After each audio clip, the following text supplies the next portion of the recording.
Bom dia, comunidade acadêmica da FCR. Estamos aqui nessa manhã do dia 2 de abril de 2025 para mais um podcast da turma do 7º período de Psicologia, da disciplina de Psicoterapia da Criança e do Adolescente, sob a orientação da professora Fernanda Trindade. Este grupo composto por mim, Eliane, pela colega Ellen e a colega Silvia. Estamos aqui no CREA, onde teremos um bate-papo sobre prática clínica com a psicóloga Luciana Fernandes Duarte. Ela que já é psicóloga há 15 anos, especialista em psicanálise e psicologia social, e vai nos ajudar a entender como funciona a prática clínica no dia a dia. Bom dia, Luciana, tudo bem? Tudo bem. Então, a gente vai dar início nas primeiras perguntas. Eu vou passar aqui para a nossa colega Silvanete para iniciar fazendo a nossa primeira pergunta. Tá bom. Luciana, como foi o seu processo de escolha da psicologia? No começo, assim, na adolescência, bom, vamos lá.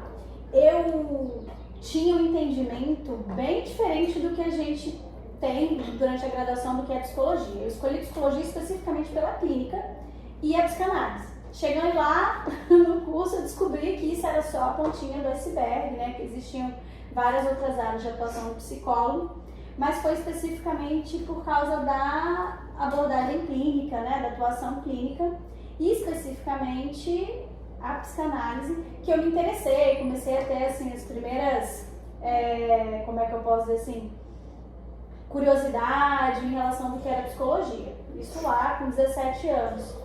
E aí, quando foi a época do vestibular, eu me lembro que teve um pouco de querer algo da saúde, eu ainda não tive orientação vocacional, profissional, nada disso, mas eu queria alguma coisa da área da saúde, só que eu não queria nem enfermagem, nem nutrição, nem medicina.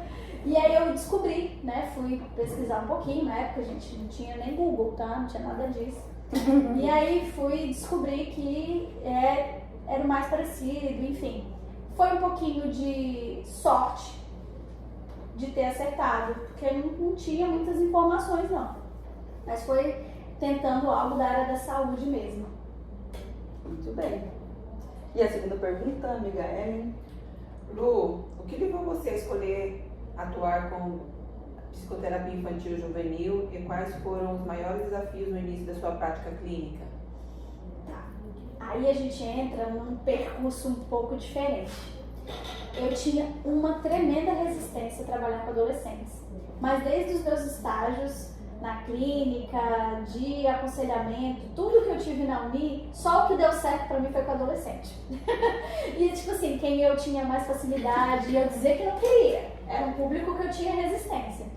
Mas foi dando muito certo, obviamente, como que as minhas demandas eram todas de adolescente no meu estágio clínico, eu tive que estudar mais, enfim. E aí eu passei no concurso quando eu me formei, e acho que até hoje assim, mas na época o concurso da prefeitura você não faz para um lugar específico, você faz para a prefeitura e te mandam para os lugares, né? Aí eu fui tomar posse, eles falaram para mim assim, ó, você tem aqui para escolher lar do bebê, para trabalhar com criança, violência à mulher, para trabalhar com mulheres, vítimas de violência, e adolescentes, eu não deixei nem terminar, eu falei, eu quero esse. Só que adolescentes em conflito com a lei. E eu sabia que eu gostava do público, mas obviamente eu não sabia quase nada da atuação do psicólogo na área social dentro das medidas socioeducativas. E aí foi aquilo.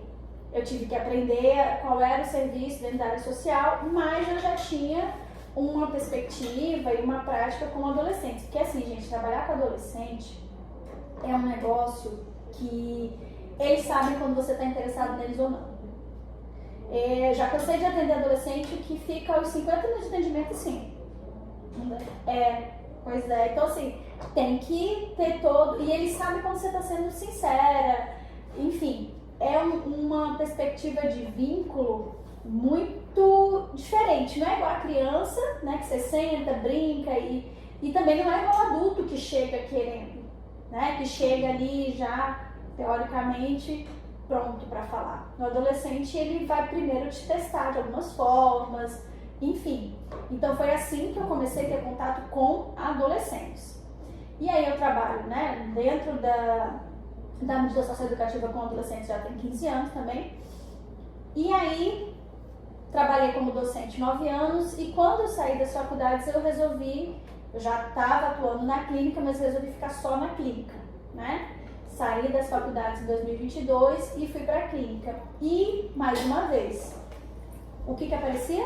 O que todo mundo me indicava? Qual acabou virando meu nicho? Adolescentes, né? Grande parte, né, dos meus pacientes são adolescentes. E eu trabalho na clínica, desde 2022 exclusivamente na clínica e aqui, e sempre foi algo natural, né? Não foi necessariamente uma escolha. É algo que eu tenho afinidade, que eu consigo estabelecer um vocabulário, um vínculo, que funciona com adolescentes, né? Então eu nunca tive necessariamente, eu vou trabalhar, né? A pessoa tipo, eu vou trabalhar especificamente com isso. Mas foi acontecendo e eu tenho realmente um carinho muito grande de atuação com adolescentes. Muito bem, legal. Em cima da tua fala, você trouxe que, embora você de cara queria trabalho com adolescente, você não pensou que naquele convite, né, a priori fosse medida socioeducativa, né? Então, em cima disso, eu te pergunto, quais foram as especializações que você foi realizando ao longo do tempo para aprimorar seus atendimentos com esse público que você foi chamada de início a trabalhar? Sim. E aí, consequentemente, público de adolescentes, né? Eu falo todas as especializações até aqui, porque é bem isso mesmo. Outra coisa que eu acho interessante da nossa profissão é a gente entendendo o percurso profissional de cada um, né? O que vai acontecendo, enfim.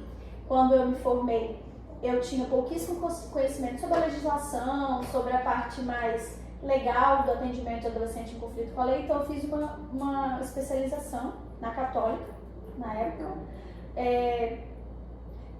gestão social e medidas socioeducativas, né, em psicologia social, para entender realmente essa atuação. E estava atuando já com os adolescentes. Quando eu comecei a dar aula, eu fiquei com as disciplinas do desenvolvimento, muito voltadas para a infância, adolescência. Então também fui me especializando. E depois em 2015 eu fiz uma especialização em psicologia, em psicanálise, né? Psicanálise. E aí tinha as abordagens, né, as disciplinas específicas para adolescência, para infância e psicanálise. E em 2018 eu fiz uma especialização, só que essa online, as outras duas foram presenciais, de especificamente atendimento infantil e para criança e adolescente. Houve alguma mudança na forma como você conduz o atendimento ao longo dos anos? Com certeza. Com certeza absoluta. A prática, no sentido, né, a atuação no dia a dia, não é só a questão da experiência e tal, né, que você vai tendo mais naturalidade, mais facilidade. Ela vai trazendo desafios. E necessariamente ao trazer desafios, coisas com as quais a gente não estava ali se sentindo preparado, isso precisa ser atendido de alguma forma, né? Então, foram surgindo momentos nesses 15 anos que foram me levando, né, para essas especializações. Então, eu trabalhava aqui, assumi aqui especificamente nesse serviço, fui fazer após a medida socioeducativa. Depois eu comecei a dar aula. Então, quando eu comecei a dar aula, eu fui para o mestrado. E lá no mestrado, obviamente, também abre-se toda uma janela para novas perspectivas, novos entendimentos sobre a atuação do psicólogo, esse olhar crítico que eu defendo muito que o psicólogo tem que ter. E aí, quando veio a pandemia, que eu falei assim, agora eu vou me dedicar à clínica. Também fiz 2 especializações voltadas, né, cursos e etc., voltados para a clínica e para a atuação com criança e adolescente. Vamos lá, eu fiz a especialização para trabalhar com criança e adolescente, mas eu não atuo com criança. Porque criança, ela exige uma gama de recursos. E quando eu falo de recurso, é recurso lúdico mesmo, uma sala preparada. Então, assim, tem que sentar, tem que ter jogos, brinquedos, um investimento tanto acadêmico, né, de estudo, quanto físico mesmo, né? Financeiro, Financeiro, exatamente, muitos jogos e tudo mais. Então, assim, e eu não tinha interesse, né, perspectiva de trabalhar com criança. Mas, né, no curso eu aprendia tudo. E com adolescentes. Claro que tem adolescentes, gente, que estão nesse período de transição, que é uma das coisas que a gente estuda muito, que ainda está ali muito no concreto, ainda não consegue ter uma abstração suficiente para a gente atender na clínica. Então, também tem alguns recursos, eu uso cartinhas, né? Não sei se você já viu lá na minha mesinha, tem umas cartinhas, eu uso dinâmicas, perguntas, direcionamentos e tal. Que também tem a ver para a gente facilitar para esse adolescente o processo terapêutico, né? Então, foram os desafios que foram surgindo, sabe? Tipo, tem criança de 12 anos, já tive paciente de 12 anos, que a menina dava show em muitos adultos, assim, sabe? Falava plenamente. Eu lembro que ela fazia associações e trazia questões, assim, que eu ficava muito interessada, porque ela tinha ali, né, uma facilidade no discurso, na fala, para fazer o processo terapêutico. E eu tive paciente de 14, 15 anos que não tinha. Tipo, o que você faz? Eu brinco, jogo bola. Então, assim, e sobre a separação, sobre isso, eu nem na época não notei. Então, é bem individual. Vão surgindo os desafios, a gente vai vendo qual é o melhor recurso, qual é a melhor ferramenta para usar com aquele paciente, entendeu? Essa menina mesmo, na época, com 12, 13 anos, ela fez uma associação que eu fiquei assim, tipo, ela falou algo do tipo, a gente conversando sobre a história dela, você entende, né, Luciana, que pra mim, migalha é pão. Gente, se eu visse uma pessoa de 13 anos, ela tem um entendimento de como que ela tinha uma carência e tal, por que ela se apegava a determinadas pessoas, com 13 anos. E gente de 15, 16 que ainda não consegue estabelecer na fala, na linguagem, né, ainda que aí a gente tem que usar recursos, não iguais aos de criança, mas recursos ali adequados para fazer ela conseguir participar melhor do processo terapêutico. Então, quais são as especializações, quais são os desafios, estudos, as leituras? É de acordo com o que vai acontecendo, né? Vai surgindo um paciente que tem ali um luto, uma questão, compulsão alimentar, enfim. Psicólogo não para de estudar, gente. Aí, viu, meninas? Não tem que estudar Constante. Psicólogo não para de estudar. Lu, e como você conduz o primeiro contato com a criança ou adolescente e sua família? Tá. O CRP, né, hoje em dia, eles nos orienta, na verdade, nos obriga a ter uma autorização por escrito dos pais de todo paciente menor de idade, tá? E isso é feito, normalmente quem entra em contato já são os pais. Mas aí dão aquela adiantada e tal, mas eu, Luciana, eu escolho sempre em atender primeiro o adolescente. Sempre. Até aqui no serviço de mídia socioeducativa, vou passar primeiro com ele. Por quê? Ou então atendo os dois juntos. Primeiro, não atendo os pais sozinhos, sem a criança antes. Para que eu deixe bem claro, né, para aquela criança, para aquele adolescente, né, no caso, que meu vínculo é com ele, que meu compromisso, especialmente de sigilo, é com ele. Explico tudo para ele que só vai ser partilhado com os pais o que houver imensa necessidade ou que ele me autorize e que fica ali, enfim. Então faça esse contrato verbal mesmo e ali estabeleça esse vínculo, enfim. Então eu atendo primeiro o adolescente.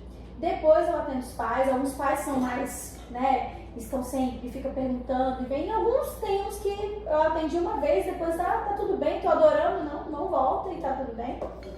Mas eu sempre faço também um atendimento com os pais.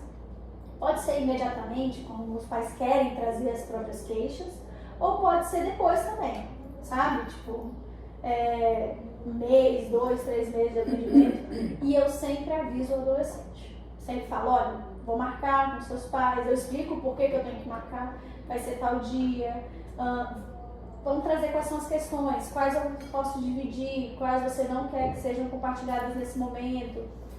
E a gente negocia também, eu falo, olha, eu acho que isso aqui seria importante. Enfim, alguns adolescentes eu faço a proposta, se você quer estar junto, alguns querem, outros não. Né? Tem adolescente, não, vai você sozinho para as coisas, eu falo, eu quero. E é muito engraçado que a sessão seguinte, depois disso, costuma ser sessões assim, você viu aquilo, não sei o quê, né? Mas eu faço nessa perspectiva, sempre primeiro o adolescente, para garantir para ele não achar que eu fiz nenhum tipo de acordo combinado, que os pais já fizeram algum tipo de queixa antes deles. Legal. Então, assim, em cima dessa tua fala, né, que realmente a gente entende a importância aí da família, mas, de fato, o vínculo terapêutico é com a criança, adolescente, né?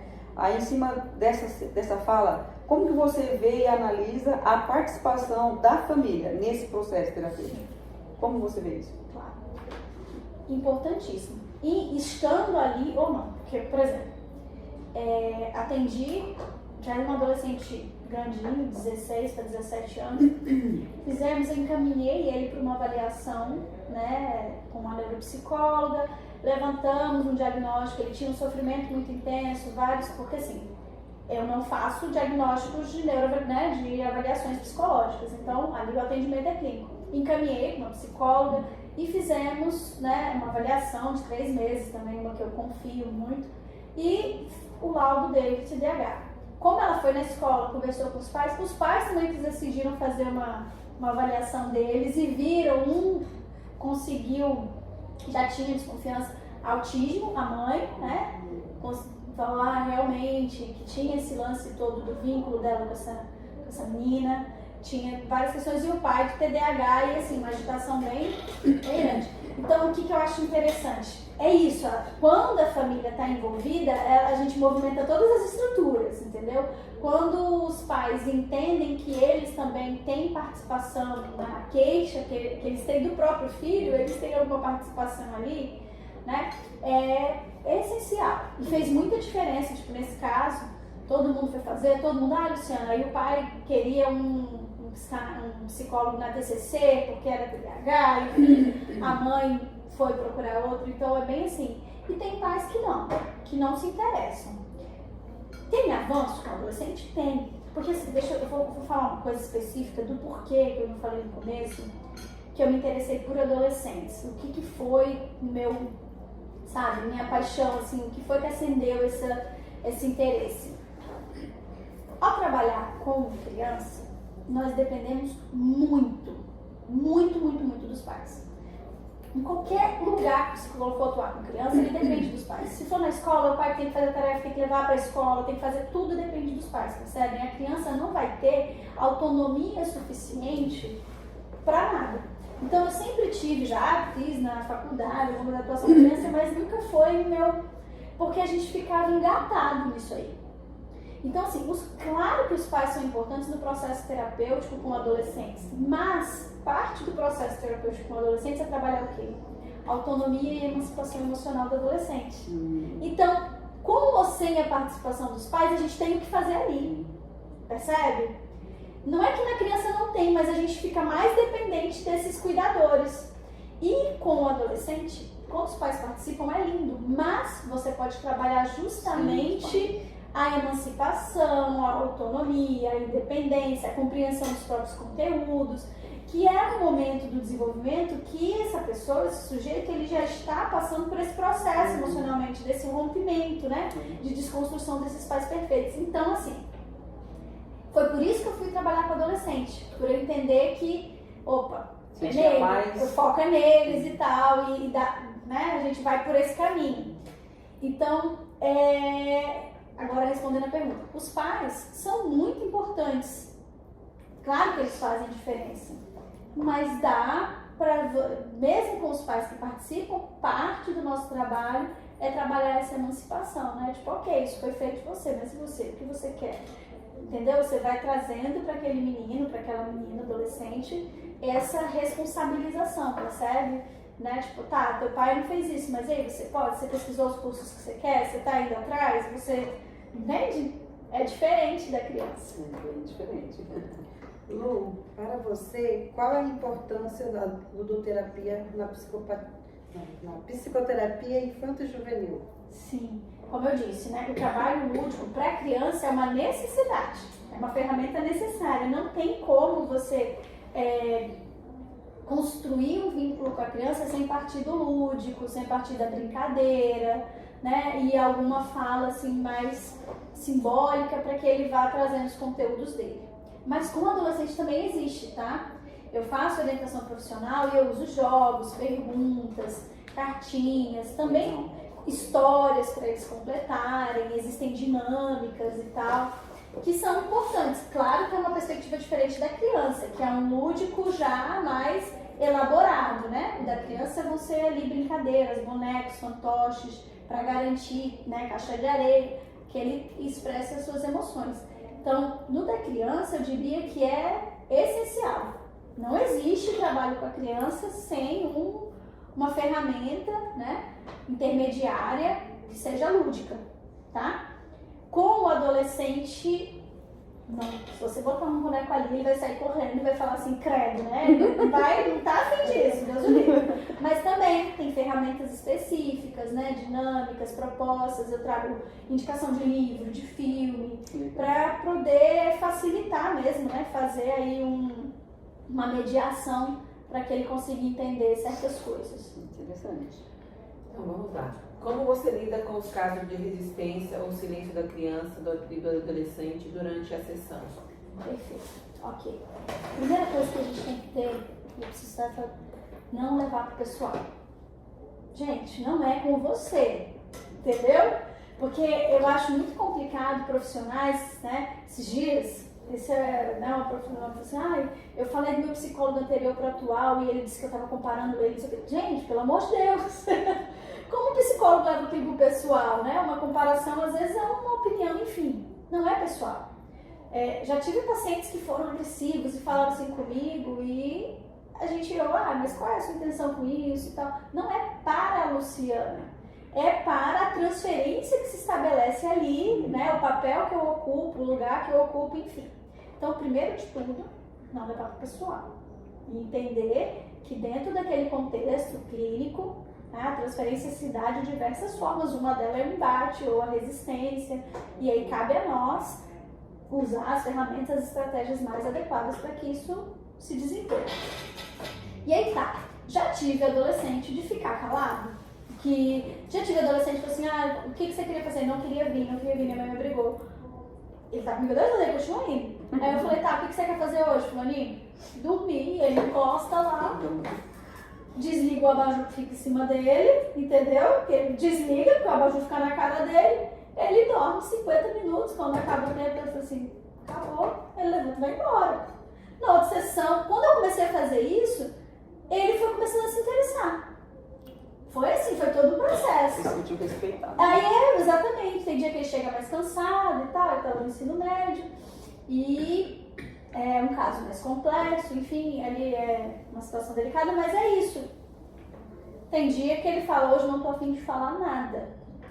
Ok, eu só venho porque minha mãe me obriga, esse pra mim é o pior dia da semana pra mim. Me fala mais sobre isso, o que você queria estar fazendo? Mas isso contribui com ele. E a gente vai pegando os ganchos, tá? Às vezes eu pego as cartinhas e falo assim, então tá, olha, eu tenho aqui um grupo de cartas, vamos fazer isso hoje? Já que você não quer falar sobre nada, e a gente trabalha em grupos de cartas que tem várias áreas do desenvolvimento, e a maioria das respostas é sim, não. Inclusive, eu brinco com ele é tão objetivo, porque às vezes a resposta é sim, não, mas as pessoas costumam desenvolver, né? Ele sim, não, aí eu acabo todas em 15 minutos, e aí eu pego outra, e a gente vai fazendo isso. Então, é bem isso, sabe? É muito complicado, a gente se sente no início, assim, meu Deus, aí, desespero, né? Mas se sabendo, chego lá, me sinto, meu Deus, e agora não tem o que fazer. É muito mais desse manejo, né? Você lidar com a resistência depende disso. Tipo, não tá a fim de falar, hoje tá mais calado. A gente tem aquela imagem do psicanalista caladão, que fica lá, não fala nada. E o quanto isso pode ser violento, dependendo né? Sabe, do paciente que tá ali, chega a ser uma crueldade você ficar calado 50 minutos. Então, assim, então tá, posso fazer umas perguntas? Então eu vou te encaminhar, como é que foi essa semana? E faz, literalmente, rendendo aquela pessoa, sabe? Desarmando o sujeito, ganhando a confiança. Hoje em dia, ele chega falando e, foi assim, foi assado e tal. Normalmente, em 20, 30 minutos, ele já esgota, mas a gente continua. E às vezes ele também ainda, até hoje chega, ele já tem 18 anos, mas até hoje ele chega às vezes sem estar afim. Aí eu pergunto, e aí, como é que foi? Foi tranquilo, não tem nada pra falar. Falei, você quer um rosquinho, um cafezinho? Aí ele, não, eu quero só um rosquinho, então tá. Aí fica lá, a gente troca uma ideia, ele gosta de filme, tive que assistir um monte de anime.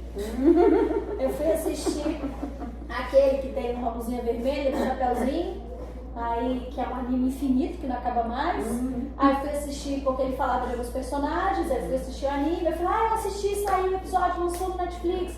Aí entendeu? Tipo, vai ter tal filme que você gosta, não, esse é o meu que eu gosto. Tá, que você gosta. E aí a gente vai e fala sobre o que ele quer. Às vezes eu falo só de anime, né?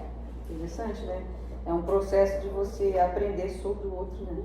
E às vezes ele quer falar do anime. E quando ele fala do personagem, eu falo, aconteceu isso, você sabe? Aí por que eu tive que ver o anime?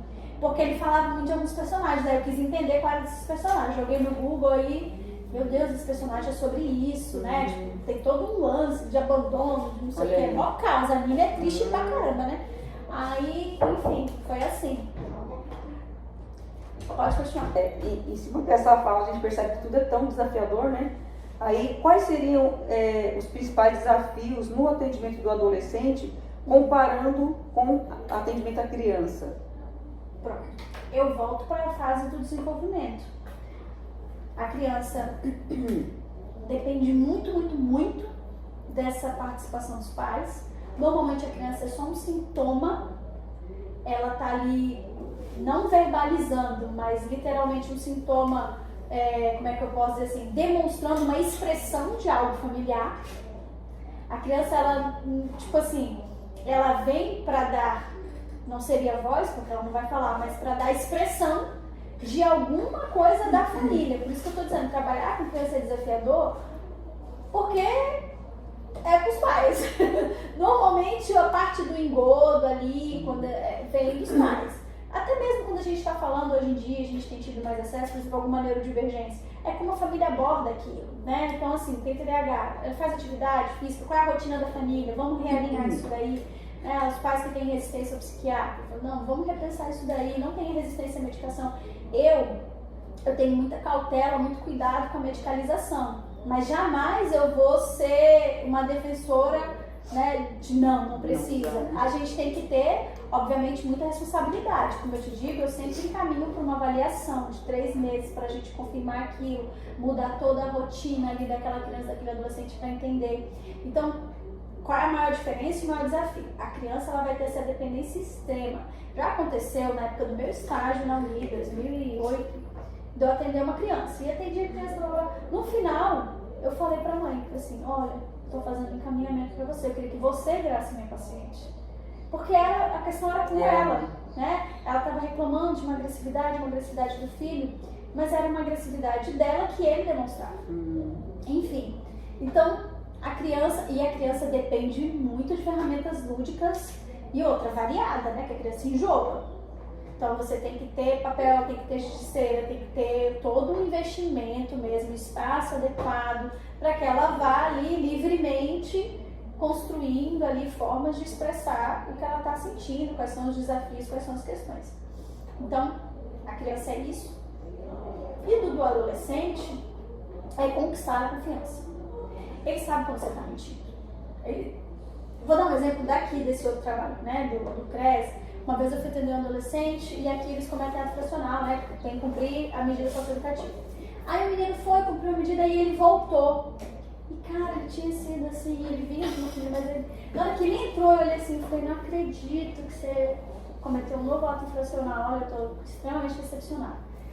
E ele viu que eu estava sendo sincera. E aí ele foi e tal, aí no final do atendimento, ele falou assim, né, tipo, do atendimento que eu digo da medida, ele cumpriu a prestação de serviço dele, não sei o que, no 3º mês ele falou assim, Lu, dessa vez eu cumpri direitinho e eu não vou mais cometer ato infracional, porque todo mundo lá da minha rua, da minha casa, diz que eu não sirvo pra nada, que eu vou virar bandido mesmo, mas eu vi, no dia que eu cheguei aqui, seu olhar de decepção, você não esperava isso de mim, né?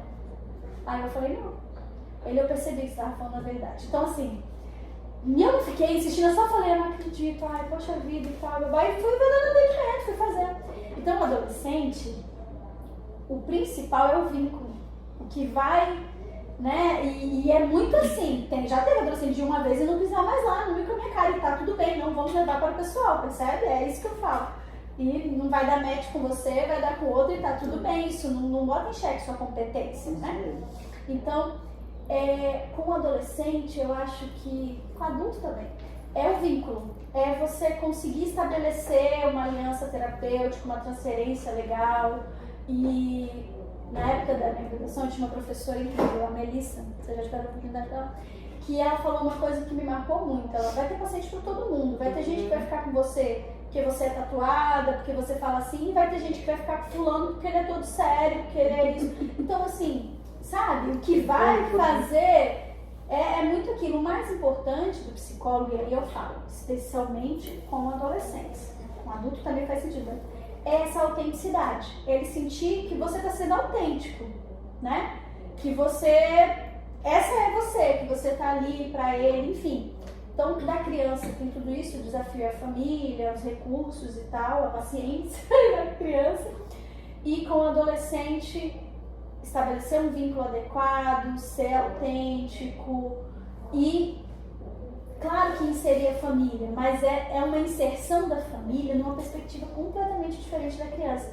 É a família participar e não a família dominar e determinar o que ele tem que fazer. Entende? Então, não sei se eu fui bem clara ao te responder, mas eu vejo por aí. Interessante. O impacto da tecnologia e das redes sociais na infância e adolescência tem sido uma preocupação crescente. Como isso tem aparecido nos atendimentos? Tá, bora lá, né, gente? Eu falo agora não só como psicóloga, mas como mãe também, né? E a gente sabe que o celular, a internet, o feed eterno, o conteúdo sem fim, eles complicaram muito, né? Eles trouxeram desafios bem difíceis da gente lidar. Então aí tá posto, isso não vai acabar, sabe? Porque às vezes as pessoas ficam, não, isso é o que acontece, é como a gente vai fazer, o que a gente vai fazer com isso, porque isso não vai acabar. Então assim, na clínica o que eu vejo, alguns adolescentes têm muita dificuldade de não conferir o celular durante o atendimento. Muita dificuldade. Gente, 50 minutos, 1 hora. E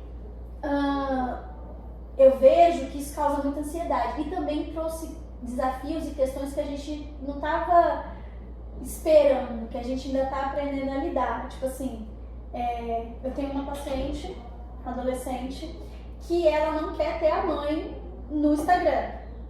Porque a relação, vamos lá, nós todas aí, perto dos 40, a gente vê a rede social, tipo assim, o mural da nossa vida. Então a gente já estava adulto quando as redes sociais surgiram, a gente tem uma relação completamente diferente. Ela não, ela nasceu nas redes sociais, ela tem uma rede social e ali tem toda uma dinâmica e a mãe dela não entendia por que não podia ter ela, a avó.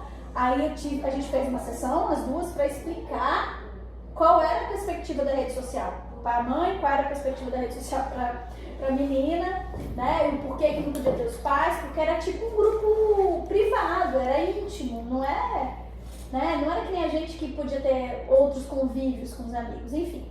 Então, as redes sociais, elas, especialmente o TikTok, gente, que eu não tenho TikTok, eu nunca abri o TikTok, mas eu tenho raiva do TikTok. Desculpa aí pra quem gosta, porque é muito louca. Por exemplo, uma adolescente minha estava em depressão. Gente, parece que o algoritmo entendeu. Começou a mandar várias coisas de automutilação, começou a mandar muitos conteúdos bem sombrios. E a mãe, quando viu, foi mostrar, olha aqui o que está aparecendo no TikTok dela, bem sombrio mesmo e tal, ensinando coisas assim. Então, é um ambiente muito perigoso, é um desafio, né? Novo, exatamente, que a gente não tem controle, o tal do Discord, né? Que aí, cal, eles falavam cal no atendimento, aí, meu Deus, o que é cal? Quando o garoto saiu, cal, é ligação, eles chamam ligação em grupo de... É o call, né? Exatamente. Cal. Eles ficam, a cal, o que é a cal? Pelo amor de Deus. Que nem a primeira vez que eu ouvi a palavra emocionado. Aí, não, isso aqui é fulano emocionado. Ai, que lindo, ele ficou emocionado, pensei, né? Aí tá, quando ele saiu contando isso com uma outra amiga minha, a Patrícia falou assim, Luciana, emocionado é gíria de quando fica... Aí eu entendi tudo errado. Emocionado é aquele que é muito carentão, né? O carente, que de cara ficou emocionado. Pra mim, emocionado era algo fofo, tipo, aí eu tive que aprender, então... Às vezes... Sente pra nós essa linguagem. Ter as gírias, a linguagem, enfim. Então, as redes sociais... Só que ao mesmo tempo também usa às vezes como ferramenta. Então pesquisa sobre isso. Você quer tal coisa, especialmente na orientação profissional para adolescente. Então você vai na internet e vai seguir só gente que está nessa profissão que você quer. Vamos ver se é isso que aí. Enfim, é um desafio, é um problema, tá aí, tem que ser controlado, tem que ter vigilância. Enfim, não tenho essa resposta.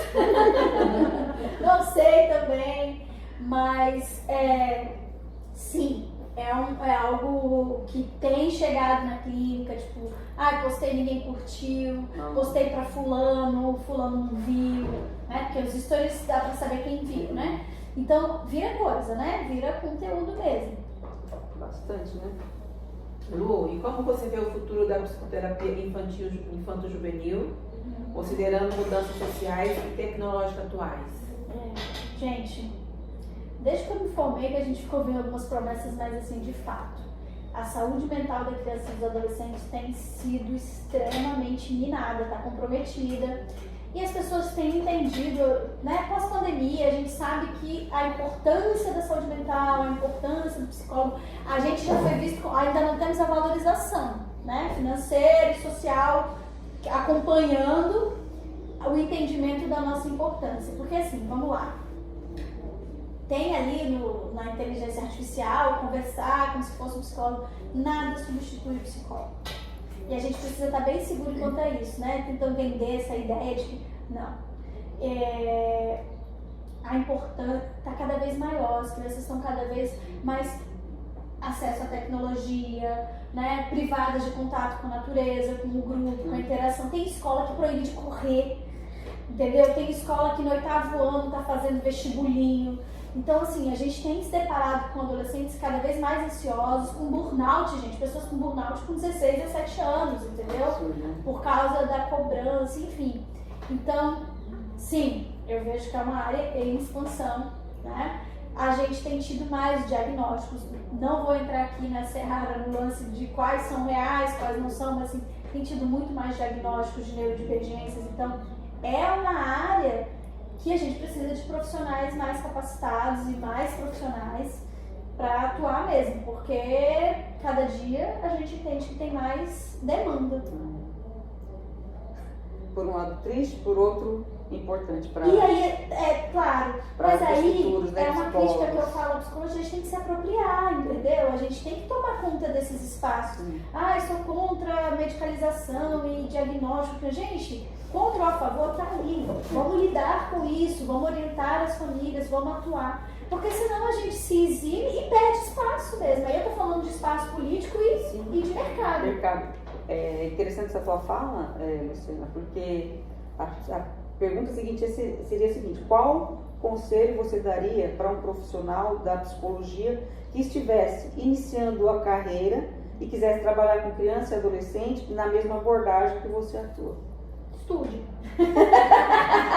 Cai dentro dessa fala tua. Está preparado, né? Estude, porque esteja preparado. Exatamente. O mercado está aí. Exatamente, tem um mercado amplo, as crianças estão chegando cada vez mais cedo com queixas assim que a gente, não sei se negava, não via, enfim, mas com queixas, né, tipo, que a gente não imaginava que teriam crianças com depressão, com ideação suicida, muita criança, adolescente com ideação suicida, né, e todo mundo fica romantizando a infância como aquela fase linda, né, e não que não seja, mas não é só isso, e dependendo de como isso se dá, é adolescência, aí fica lembrando, cara, e com 13, 14 anos, a insegurança com as mudanças, né, aquele período de transição.